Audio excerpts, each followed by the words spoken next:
కృష్ణన్న నీ త్యాగం మరువాలేమన్నా, ఏమని నిన్ను పిలిచితే మాకు రుణము తీరన్నా.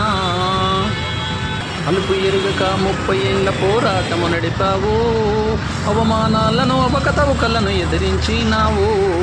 హైకోర్టు అప్పుల మీద మీకు ఎదురు దెబ్బ అయినా, సుప్రీంకోర్టుకు వెళ్ళి మరి సెంచరీ కొట్టినవు.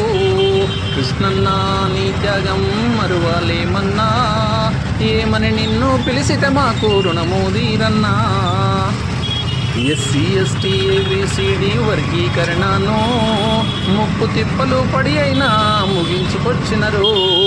మరువబోదు మన జాతి నిన్ను మంద కృష్ణన్న, మా అందరి మదిలో మరో దేవుడవు నీవే మాయన్న. అందరి మదిలో జ్ఞాన జ్యోతివి మంద కృష్ణన్న, అందరి మదిలో జ్ఞాన జ్యోతివి మంద కృష్ణన్న.